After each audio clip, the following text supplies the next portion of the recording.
Merhabalar, Elif'in mutfağına hoş geldiniz. Bugün sizlere tüm püf noktalarıyla hiç aşure yapmamış birinin bile kolaylıkla yapabileceği, tam kıvam, tam ölçü, tadan herkesin çok beğendiği aşure tarifimi paylaşmak istiyorum.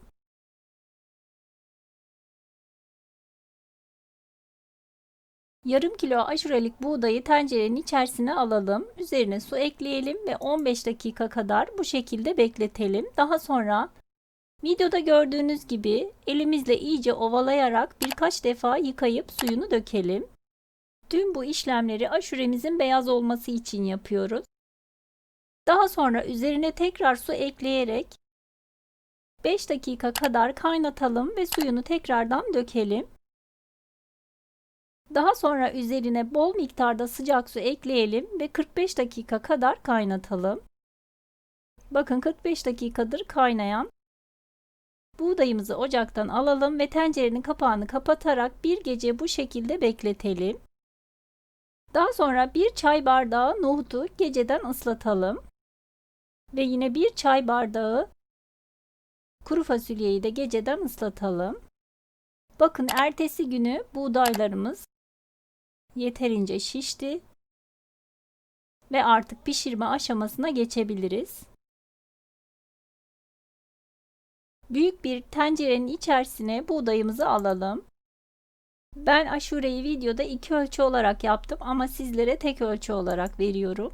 Daha sonra buğdayın üzerine 2-3 parmak çıkacak kadar sıcak su ekleyelim ve kaynatmaya başlayalım. Orta ateşte buğday yumuşayana kadar pişirmemiz gerekli. Buğdayımız pişerken bu sırada diğer malzemelerimizi hazırlayalım. Bir çay bardağı kuş üzümünü ıslatalım ve 15 dakika kadar suyun içerisinde bekletelim. Bir kabın içerisine yarım kilo çekirdeksiz sarı üzümü alalım. Üzerine yarım kilo kayısıyı küp küp doğrayalım ve ikisini bir araya getirelim.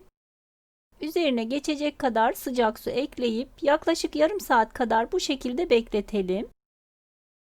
Ve bir su bardağı pirinci süzgecin içerisine alalım. 2-3 defa kadar yıkayalım.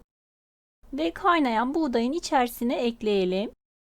Pirinç ve buğdaylarımız yumuşayana dek orta ateşte sık aralıklarla karıştırarak pişirmeye devam edelim. Ve buğdayımızı pişirme aşamasında gerektikçe üzerine sıcak su eklemeyi unutmayalım. Buğdayımız güzelce pişti ve yumuşadı. Üzerine daha önce ıslatıp hazırladığımız kayısı ve üzümleri süzgecin içerisinde bekletelim ve daha sonra üzerine ekleyelim. Karıştıralım.